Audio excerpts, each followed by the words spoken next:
si una dictadura se vive. Saludos estimados oyentes, con ustedes su espacio Gritos de Libertad. Yo soy Jorge Luis García Pérez Antúnez, un opositor político cubano, quien por manifestarse pública y pacíficamente en contra de la tiranía imperante en Cuba, tuvo que permanecer por casi 2 décadas de ininterrumpida prisión política. Gritos de libertad. Desde hace unos días, los titulares de los más importantes medios de prensa, al referirse o al escribir sobre la isla, sobre Cuba, destacan la celebración del 8º Congreso del Partido Comunista, el único partido en Cuba legalizado, y resaltan sobre todas las cosas la renuncia de Raúl Castro como primer secretario del Partido Comunista de Cuba, así como la designación de Miguel Díaz-Canel como primer secretario. Es decir, Miguel Díaz-Canel aparentemente acapara en sus manos las 2 principales carteras o las 2 principales jefaturas del Estado criminal y totalitario castrista, que es el partido y el Estado, en este caso la supuesta presidencia. Ante esta situación se nos presenta una disyuntiva además. ¿Qué está ocurriendo en Cuba? ¿Está ocurriendo un proceso de cambio o un proceso de continuidad? Desde el punto de vista del régimen, lo que está ocurriendo es un proceso de continuidad, puesto que no está ocurriendo otra cosa que colocando en los principales puestos de dirección a las personas que le rinden obediencia y lealtad al sistema. En este caso, por ejemplo, Miguel Díaz-Canel y otros tantos funcionarios que desempeñarían ese puesto, siempre contando con la anuencia, la autorización y el visto bueno de los viejos jerarcas de la gerontocracia que aparentemente se está retirando. Esto ha llevado ingenuamente a que algunos analistas hayan depositado en este 8º Congreso alguna esperanza en que el régimen hubiese podido democratizarse o al menos hacer un amago de democratización.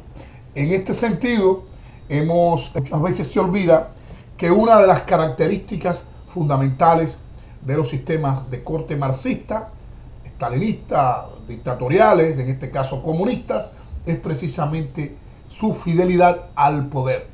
No se concibe una dictadura que inicie un proceso de reformas, de cambio, de apertura, que pongan en juego lo único y lo que más se le interesa, que es su permanencia en el poder. Hay muchos jóvenes en las filas del Comité Central del partido, quizás con capacidad para desempeñar esos puestos, pero como no son de la vieja guardia, o no cuentan con el visto bueno y la absoluta confianza de los jerarcas, de los raulistas, de los fidelistas, no son promovidos a esos cargos. Pero en Cuba está ocurriendo un fenómeno, un proceso sumamente mucho más importante que la celebración del 8º Congreso del partido. Y es el propio despertar de la ciudadanía, de la población cubana. Y no estoy hablando de la oposición militante, no estoy hablando de grupos en específicos, aunque siempre hay que mencionar algunos de ellos, como el Movimiento San Isidro, como la Unión Patriótica de Cuba, como las Damas de Blanco, como la Academia Julio Machado, en fin, hay un grupo de organizaciones que han estado a la vanguardia y han jugado, al igual que el periodismo independiente, han jugado un rol importante en ese. Es decir, lo más importante en Cuba no es el Congreso del partido, porque los cambios que van a ocurrir en Cuba, quizás muy pronto, o esperamos que muy pronto, va a ocurrir por ese despertar, por esa pérdida del miedo que tanto. Y esa pérdida del miedo se expresa en un grupo de protestas espontáneas, populares, que están ocurriendo en los últimos tiempos a lo largo y ancho del país, que eran antes impensables. Eran antes impensables porque nosotros los cubanos, sobre todo las generaciones que nacimos dentro de la mal llamada revolución, esa cruel tiranía, las generaciones que fuimos adoctrinadas, desinformadas, se nos inculcó siempre, o se nos inculcó, y muchas veces nuestros propios aliados, nos inculcaron la idea que mientras los hermanos Castro estuvieran en el poder, la revolución estaría ahí de pie, que no se iba a derrumbar. Y también desde fuera se crearon ciertas expectativas. Por ejemplo, y esa expectativa, ese pensamiento era un poco quizás peligroso porque eran pesimistas. Teníamos que esperar la muerte de Fidel Castro para resolver nuestros problemas. Debíamos esperar la muerte de Fidel Castro para que la dictadura se desplomara y para que existieran cambios democráticos. Pues Fidel Castro murió ya hace varios años.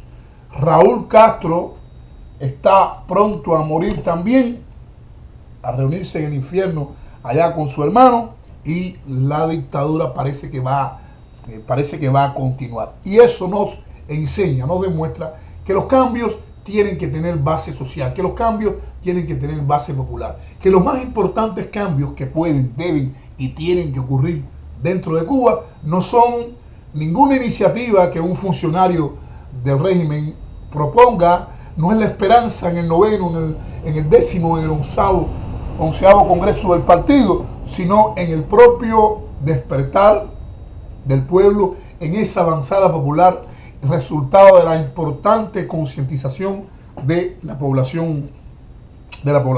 No tenemos ni que esperar ni la muerte de Raúl, ni teníamos que esperar la muerte de Fidel, tampoco tenemos que esperar que ningún país, sea cual sea, llámese como se llame, represente lo que represente para nosotros, tengamos que agradecerle lo más que tengamos que agradecerle para resolver el problema de Cuba. El problema de Cuba lo tenemos que resolver nosotros los cubanos, claro, con ese apoyo, con esa presión, políticas como el embargo, bloqueo total a la isla, ruptura de relaciones, en fin, medidas de presión para que el pueblo vaya despertando, o sea, para que continúe despertando, porque ya está despertando, continúe despertando e implementando esas importantes chispas que están prendiendo en diferentes puntos de la isla.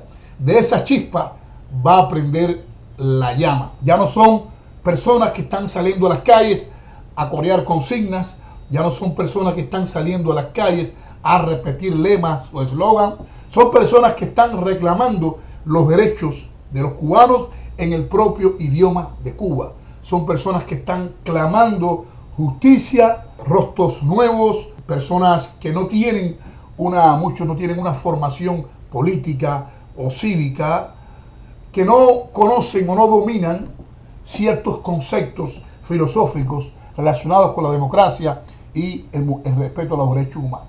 Son personas que han decidido salir a las calles a protestar, o son personas que han decidido protestar cada vez que se le violen sus derechos. Y eso es importante. Eso era impensable años atrás, por mucho menos de lo que están haciendo ahora estos muchachos, estos jóvenes, sea del Movimiento San Isidro, sea de la Unión Patriótica de Cuba, sea de la Academia Julio Machado, sea las Damas de Blanco, sean esos jóvenes que salen a las calles y corean consignas contra la dictadura. Por mucho menos que eso, muchos de nosotros pagamos largos años de cárcel y algunos de ellos pagaron con su vida en los paredones. Que la dictadura se ha humanizado, que esos actos se permiten porque la dictadura ha hecho apertura o es menos represiva. No, eso es mentira. La dictadura continúa siendo la misma. Los represores continúan siendo los mismos. Solo han cambiado sus nombres. Sus métodos, sus objetivos siguen siendo los mismos. Quebrar, aterrorizar, quebrar la voluntad de lucha, de resistencia, de libertad del pueblo. ¿Por qué ocurre esto? ¿Qué es lo que ha sucedido en Cuba? En Cuba, sencillamente, los tiempos han cambiado. Los medios, las redes sociales juegan y han jugado un rol sumamente importante. Ya pasó el tiempo de que nadie escuchaba. Ya el mundo mira lo que está ocurriendo, en Cuba. Hay un desgaste biológico, ideológico, incluso represivo por parte de las fuerzas represivas, y está ocurriendo ese despertar. Hay una cosa clara, hermanos, hay una cosa muy importante, sin que nadie se pueda molestar. El único lugar que se puede liberar a Cuba es dentro de Cuba, valga la redundancia. Los únicos que pueden quebrar la dictadura están dentro de Cuba. Algunos de ellos lo hagan bien, lo hagan mal, sean sus proyectos acordes o no con algunos de nuestros puntos de vista, pero esa es la realidad. Quienes luchan dentro de Cuba, quienes ponen su pellejo a diario, quienes duermen hoy sin saber si el día de mañana será la última noche que dormirá con su familia, esas personas merecen apoyo y merecen respaldos. Eso no quiere decir que esas personas que luchan dentro de Cuba estén exentas o sean inmaculadas y no se le pueda criticar o no se le pueda cuestionar cualquier proceder, siempre y cuando lo hagamos con respeto, siempre y cuando lo hagamos con comprensión y siempre y cuando lo hagamos pensando en que ellos son nuestros hermanos y son los que están en el lugar más difícil y más fiero de la batalla. En estos momentos, mis recuerdos, mi homenaje, mi solidaridad con esos hermanos míos que desde dentro del presidio político están escribiendo páginas de heroicidad y de resistencia. Hombres como Misael Díaz Paceiros, un hombre joven que no había nacido cuando muchos de nosotros estábamos en la prisión. Este joven se atrevió a pedirle al pueblo de Cuba, a grito viva voz en la ciudad de Placetas, a que no participara en la farsa electoral que pretendía colocar a Díaz Canel como títere de turno. Este hombre que pronto cumplirá su sanción, Dios quiera que la dictadura lo encarcele. Este hombre es un legítimo representante de esa juventud, de esa nueva juventud cubana que está diciendo presente, una juventud que es digna heredera de los mejores ejemplos y trayectorias de lucha de nuestro pueblo. Tenemos a Misael Canet Velázquez, este joven camagüeyano lleva varios años preso por precisamente participar también en protestas en la campaña del no a la dictadura, contraria a todos los esfuerzos del régimen en legitimarse institucionalmente en la arena internacional. Y el caso de Didier Eduardo Almagro Toledo, este joven rapero, quien recientemente realizó una difícil huelga de hambre, este joven conocido como Nacho Resistencia, está en prisión o como consecuencia de haber participado en una arenga de apoyo a un grupo de vecinos que en la ciudad de Placetas reclamaban o protestaban por un apagón de largas horas. Estas son las personas que están luchando dentro de Cuba. Estas son personas sencillas, modestas, cubanos de a pie, que no tienen ninguna pretensión, personas que estos casos que he mencionado, ninguno es intelectual, ninguno fue a la universidad, porque ninguno se acogió jamás al sistema de adoctrinamiento, o sea, al sistema castrista y nada. Estos no se doblegaron nunca y estos jóvenes están pagando un alto precio por la libertad de todos nosotros. Pero también tenemos a Yacel Rivero Bonis, fue aquel joven negro que estremeció el mundo cuando se atrevió frente a las cámaras de la televisión a pedir la libertad de los presos políticos. Tenemos a Ernesto Borges Pérez, un hombre que lleva en prisión más de 20 años, un ex oficial de la inteligencia castrista que rompió con ellos y gracias a su colaboración, gracias a su decisión, pudo evitar que el régimen castrista pudiera infiltrar en los Estados Unidos a una red de más de 10 agentes similar a la red Avispa. Estos jóvenes, pero también tenemos estos jóvenes y otros tantos, como también tenemos ancianos como Miguel Díaz Bauza, cuya sentencia en comparación con su edad es una real pena de muerte, un hombre que lleva más de 20 años casi 30 años encarcelado y le falta otros tantos, un hombre sumamente enfermo y ahí se mantiene firme. Estos son momentos de mucho tacto.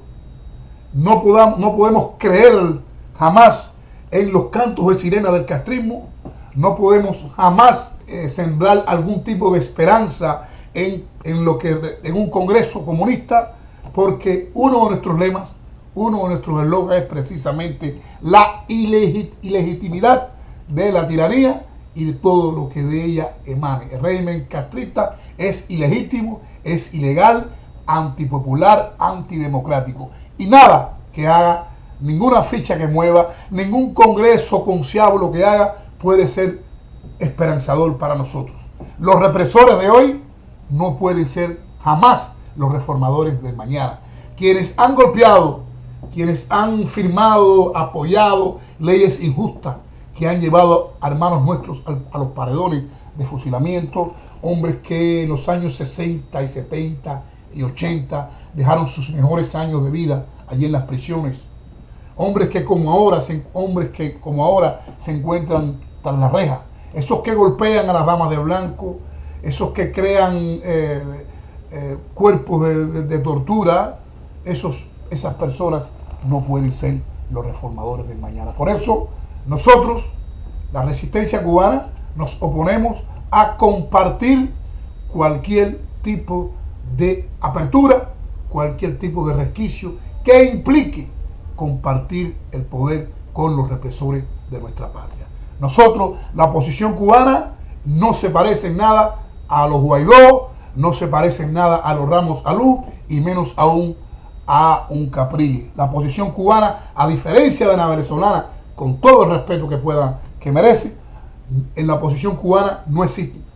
No hay alcaldes, no hay gobernadores, no hay diputados. La oposición cubana no puede viajar y regresar a Cuba, a Venezuela, como lo hace la oposición cubana. No puede salir de Cuba y regresar como lo hace la venezolana. La oposición cubana, ningún miembro de la oposición cubana es un empresario, ni es hombre de negocio. Los opositores cubanos son personas sencillas, naturales, que pasan hambre, que pasan necesidades, que muchas veces, o la mayoría de las veces, no tienen bono, no tienen saldo en sus teléfonos para poder realizar una llamada. Los opositores cubanos algunas veces se limitan a viajar a alguna actividad o alguna protesta porque no tienen tanto que dejarle a sus hijos. La oposición cubana es una oposición sitiada, hostigada, marginada y es heroica. Yo creo que no ha habido, con el respeto de los hermanos de otros países que han luchado por su libertad, yo creo que no existe una oposición más sacrificada, más vejada, más calumniada también y más heroica que la oposición cubana. Es una oposición que tiene todo contra ella.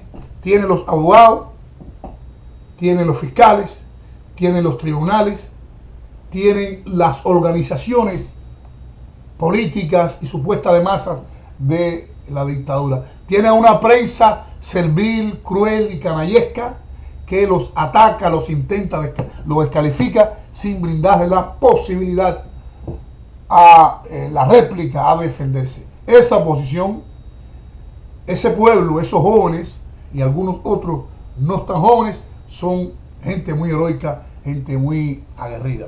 El exilio cubano sabemos que está muy agradecido o muy entusiasmado con la oposición cubana. El régimen ha tratado siempre de quebrar, de dividir a nuestro exilio o a nuestra nación o a nuestros factores en los que se fueron ayer, los que se fueron hoy, en los que utilizaron un método de lucha y los que utilizaron otros. El régimen intenta dividir a quienes abogan por la lucha armada y a quienes abogan por la lucha pacífica. El régimen intenta quebrarnos e enfrentarnos los unos con los otros. Este es un régimen cruel, canallesco y la más clara expresión de la capacidad de manipulación, de la capacidad de adoctrinamiento, de la capacidad de represión de este régimen ha sido su mantenimiento en el poder durante ya más de 50 años. Así que yo concluyo el segmento de hoy enviándole un respaldo, mi solidaridad, mi admiración, mi cariño a todos y cada uno de los factores que luchan en cualquier parte del mundo por la libertad de Cuba, a quienes luchen desde cualquier frente, a quienes lo hacen desde las redes sociales, a quienes lo hacen desde el arte, desde la música, desde libros, desde las calles, desde las organizaciones, a esos que colaboran anónimamente con la oposición, que le esconden una computadora al opositor, que le llevan un papelito aquí y allá, que le avisan cuando puede ocurrir un asalto, un allanamiento, cuando puede haber un decomiso, cuando puede haber un arresto. A todos esos le envío mi respaldo y mi apoyo. Sabemos que la noche ha sido extremadamente larga, ha sido muy difícil, ha costado esta lucha mucha sangre, muchos años de dolor, de sacrificio, de fragmentación familiar. Pero tenemos fe que Cuba va a ser libre. Y en esta lucha por la libertad, todos y cada uno de los métodos cuentan. Habemos algunos, como por ejemplo, entre los que me encuentro, que no creo ni acepto participar en ningún proceso político que implique diálogo, entendimiento o reconciliación con los represores. Hoy me encuentro entre quienes creen y entienden que las políticas de presión por parte de la comunidad internacional son importantes.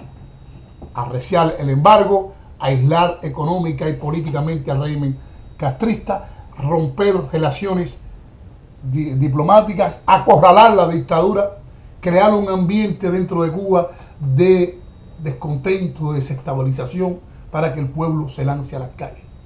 Otros piensan diferente, pero para los que piensan como pienso y para los que piensan diferente, mi respaldo y mi comprensión. Y hasta aquí el espacio de hoy de Gritos de Libertad.